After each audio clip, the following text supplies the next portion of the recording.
చాలామంది ఎప్పటినుంచో గ్రాస్ ఏంటి, షేర్ ఏంటి, నెట్ ఏంటి, దానికి సంబంధించినటువంటి డిఫరెన్సెస్ ఏంటి అనేది అడుగుతున్నారు. అందుకే చేస్తున్నా ఈ వీడియో. ఒక 1000 లైక్స్ ఇవ్వండి. నేను చాలామంది కనుక్కుని డిస్ట్రిబ్యూటర్స్‌తో మాట్లాడి వీడియో చేస్తే నాకు హెల్ప్‌ఫుల్ అవుతది. ఒక 1000 లైక్స్ అడుగుతున్నా అంతే. లైక్ కొట్టేసి వీడియో చూడడం కంటిన్యూ చేయండి. బేసిక్‌గా మనం ఒక ఆర్డర్‌లో వద్దాం. Gross, net, share.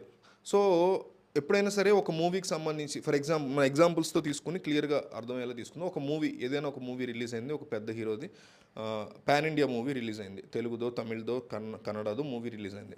ఆ మూవీ ఫైనల్ రన్‌లో థియేటర్‌లోంచి వెళ్ళిపోయే టైంకి ఒక 50,00,000 టికెట్లు అమ్ముడయ్యాయి అనుకుందాం. బుక్ మై షో కావచ్చు, డైరెక్ట్‌గా వాకిన్ కావచ్చు, కౌంటర్‌లో కొనుక్కోవడం ఇట్లా ఎనీవే మల్టీప్లెక్స్ కావచ్చు, చిన్న థియేటర్లు కావచ్చు. ఇట్లా 50,00,000 టికెట్లు అమ్ముడుపోయినాయి. అంటే సింగిల్ స్క్రీన్‌లో ఆ సినిమా టికెట్ ఒక రూ. 100 ఎట్లా ఉంటది. మల్టీప్లెక్స్‌లో 250 అట్లా ఉంటదనుకుందాం ఒక మూవీది. సో, దాన్ని మనం యావరేజ్ 200 తీసుకుందాం. అంటే 50,00,000 టికెట్లు అమ్ముడైనయి. ఆ సినిమా థియేటర్‌లో ఒక 30 రోజులు ఆడింది. 50,00,000 థియేటర్లు అమ్ముడైనయి. 50,00,000 టికెట్లు అమ్ముడైనయి. దానికి సంబంధించి మల్టీప్లెక్స్‌లో ఒక 100లో 100, 125లో ఉంది. మల్టీప్లెక్స్‌లో 300, 250 ఉంది. సో, యావరేజ్ 200 తీసుకుందాం. సో, 50,00,000 ఇంటూ 200 మనం కాలిక్యులేట్ చేస్తే ఎంత వస్తది? 100,00,00,000. అంటే ఈ మూవీకి సంబంధించినటువంటి 30 రోజుల్లో వచ్చినటువంటి గ్రాస్ కలెక్షన్ 100,00,00,000. ఓకేనా?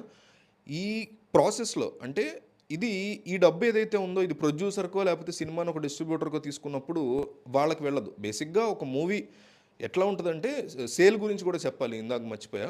ఇప్పుడు ఒక మూవీ తీసేసా నేను. మీరు ఒక ప్రొడ్యూసర్ ఈ మూవీకి. ఒక మూవీని మీరు కంప్లీట్ చేశారు. ఈ మూవీ షూట్ చేశారు, అంతా చేశారు. డైరెక్టర్ డబ్బులిచ్చారు, హీరోకి డబ్బులిచ్చారు. మొత్తం అంతా మీరే చూసుకున్నారు. ఈ సినిమాని మీరు ఒక 60,00,00,000 రూపాయలకి మొత్తం ప్యాక్ చేసేసి డిస్ట్రిబ్యూటర్లకి ఒక్కొక్క ఏరియా డిస్ట్రిబ్యూటర్కి ఇచ్చేస్తారు. ఇప్పుడు నైజాం ఉందనుకోండి. నైజాం ఏరియా డిస్ట్రిబ్యూటర్కి ఒక 20,00,00,000కి, ఆంధ్ర డిస్ట్రిబ్యూటర్కి ఒక 30,00,00,000కి, ఓవర్సీస్ డిస్ట్రిబ్యూటర్కి ఒక 20,00,00,000కి అట్లా అమ్మేగా మీకు 75 క్రోర్స్‌కి సినిమా సేల్ అయిపోయింది. అంటే 60,00,00,000 పెట్టారు, 75,00,00,000 వచ్చింది. ఇక మీరు పక్క తప్పుకుంటారు. అక్కడి నుంచి డిస్ట్రిబ్యూటర్ కథ నడిపించుకుంటాడు. నైజాం ఏరియాలో నేను డిస్ట్రిబ్యూషన్ తీసుకున్నా. 30,00,00,000కి నేను 20,00,00,000 తీసుకున్నా. ఆంధ్రాలో 30,00,00,000కి ఇంకోటి తీసుకున్నాడు. మళ్ళీ అక్కడి నుంచి ఎగ్జిబిటర్లకి, థియేటర్స్‌కి వెళ్తానమాట. సో, ఇప్పుడు ఏదైతే 100,00,00,000 గ్రాస్ వచ్చిందో ఆ గ్రాసు అక్కడి నుంచి వెనక్కి గవర్నమెంట్‌కి ట్యాక్స్ కట్టాలి. 100,00,00,000 వచ్చింది బాగానే ఉంది. ఎక్కడి 100,00,00,000 ఎలా వచ్చింది? ఆంధ్రాలో ఒక 30,00,00,000, 35,00,00,000 వచ్చింది. నైజాంలో ఒక 25,00,00,000 వచ్చింది. డైలీ కలెక్షన్ లెక్క చెప్తున్నా. అంటే డైలీ ఇంత వస్తదని కాదు. అన్ని డేస్ అన్ని 30 రోజులు కలిపితే ఇంత వచ్చింది. ఓవర్సీస్‌లో ఇంత వచ్చింది. వెస్ట్ బెంగాల్‌లో ఇంత వచ్చింది. గుజరాత్‌లో ఇంత వచ్చింది. బీహార్‌లో ఇంత వచ్చింది. మహారాష్ట్రలో ఇంత వచ్చింది. అట్లా ఆ రాష్ట్రానికి సెపరేట్‌గా ఎంటర్‌టైన్‌మెంట్ ట్యాక్స్ అని ఉంటది. కొన్ని రాష్ట్రాలకి 20%, కొన్ని రాష్ట్రాలకి 30%, 40% కూడా ఉన్నాయి. సో, ఆ రాష్ట్రంలో ఒక రాష్ట్రంలో 30% ఉందనుకోండి. ఆ రాష్ట్రంలో 30,00,00,000 వచ్చిందనుకోండి. ఆ 30 క్రోర్స్‌లో మీకు 30% లెస్ చేసి మిగిలినటువంటి అమౌంట్ ఏదైతే ఉందో అది మీకు నెట్ అవుతుంది. అట్లాగే అన్ని రాష్ట్రాల్లో కలిపి 100,00,00,000 వచ్చింది కదా దేశం మొత్తం మీద, ఓవర్సీస్ కూడా కలిపి విదేశాల్లో కూడా ఉంటుంది ట్యాక్స్, ఎంటర్టైన్మెంట్ ట్యాక్స్. ఇవన్నీ కట్ చేసేస్తే యావరేజ్గా అన్ని రాష్ట్రాలు వేరే విదేశాలు కలిపి 25% ఎంటర్టైన్మెంట్ ట్యాక్స్ కట్టున్నాను అనుకోండి. ఆ 100,00,00,000లో 25% అంటే ఎంత? 25,00,00,000. ఆ 25,00,00,000 తీసేయగా మిగిలిన ఏదైతే ఉందో 75,00,00,000. ఆ 75,00,00,000 మీకు నెట్. ఆ మూవీ గ్రాస్ ఎంత? 100,00,00,000. దాని యొక్క నెట్ ఎంత? 25% ట్యాక్స్, ఎంటర్టైన్మెంట్ ట్యాక్స్ తీసేస్తే వచ్చిన 75,00,00,000. ఇది గ్రాస్, నెట్కి సంబంధించినటువంటి డిఫరెన్స్. దీన్ని షేర్లోకి ఎట్లా తీసుకెళ్తారు?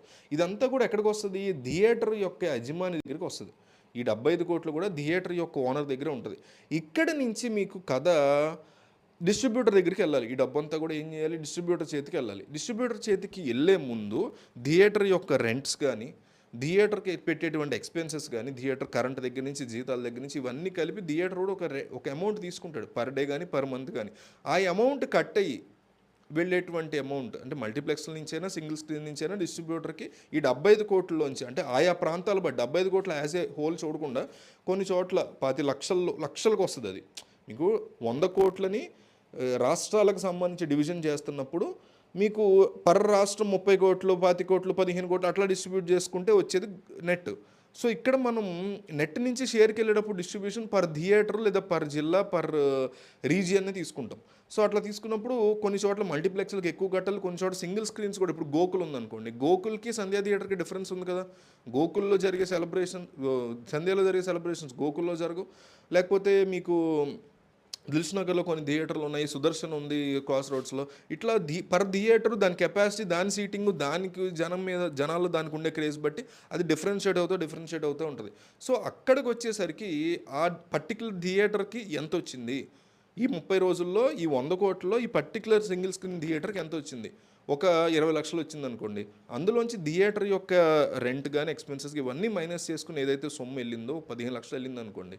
ఆ 15 లక్షలు అనేది మనం ఇక్కడ షేర్, ఇట్లాంటి షేర్లన్నీ ఒక మల్టీప్లెక్స్ నుంచి ఒక ₹1,00,00,000 వచ్చింది. ఆ ₹1,00,00,000లో ఖర్చు పోను 75 లక్షలు మిగిలింది డిస్ట్రిబ్యూటర్కి. ఇది షేర్ లెక్క. సో అట్లా ఇవన్నీ క్యాలిక్యులేట్ చేసుకుంటే, అంటే షేర్ క్యాలిక్యులేషన్ చాలా కష్టం అవుతుంది. డిస్ట్రిబ్యూటర్స్ మాత్రమే చెప్పగలుగుతారు ఆయా ప్రాంతాలు. అందుకే బ్రేక్ ఈవెన్ ఎప్పుడైనా ఆన్ ఏ హోల్ కంటే కూడా సీడెడ్లో అయిందా, నైజాంలో అయిందా, ఎస్పెషల్లీ సీడెడ్లో కొన్ని ప్రాంతాల్లో అయిందా, ఓవర్సీస్లో ఎంతవరకు అయింది, వెస్ట్ బెంగాల్లో ఎంత అయింది, మహారాష్ట్రలో ఎంత అయింది, ఇట్లా చెప్పగలుగుతాం. ఓవరాల్గా బ్రేక్ ఈవెన్ అనేది మనం చెప్పలేం. అందుకే నెట్ని ఎక్కువగా క్యాలిక్యులేట్ చేస్తారు ట్రేడ్ అనలిస్టులు. ఎస్పెషల్లీ హిందీ పీపుల్ నెట్ మీద ఎక్కువ డిపెండ్ అవుతారు. నెట్ అంటే ట్యాక్స్ పోను, గ్రాస్లో ట్యాక్స్ పోను వచ్చినటువంటి సొమ్ము. కానీ నేను పర్సనల్గా ఎప్పుడైనా కూడా షేర్ని కన్సిడర్ చేయడానికి ఇంట్రెస్ట్ చూపిస్తాను. మనకి సోర్సెస్ ఉంటాయి కాబట్టి డిస్ట్రిబ్యూషన్ పరంగా.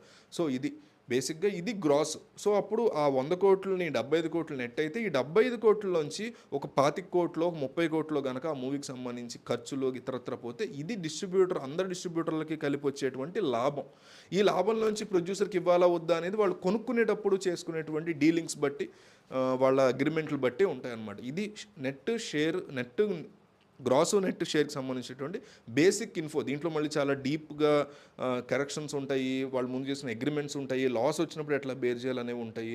ఇట్లా దీనికి సంబంధించి రకరకాల ఇష్యూస్ ఉంటాయి. సో ఈ వీడియోని వీలైనంత ఎక్కువ మందికి పంపించండి. నాకు ఒక 1000 లైక్లు అడిగాను, దయచేసి ఒక 1000 లైక్లు ఇవ్వండి, కామెంట్ చేయండి, అండ్ ఛానల్ సబ్స్క్రైబ్ చేసుకుంటే అనేక రకాల విషయాలు మనం ఈ ఛానల్లో మాట్లాడుకుంటాం. ఒకసారి చూడండి, వెళ్ళి ఛానల్ చూడండి, మొత్తం మీకు క్లియర్ కట్ పిక్చర్ వస్తుంది. ప్రతి ట్రెండింగ్ టాపిక్ మీద మనం వీడియోస్ చేస్తున్నాం. ఒకసారి ఛానల్ చూడండి, ఓకే ఇది పనికొచ్చేలానే ఉన్నాడు ఈడెవడో అనిపిస్తే డెఫినెట్లీ దయచేసి సబ్స్క్రైబ్ చేసుకోండి. Thank you.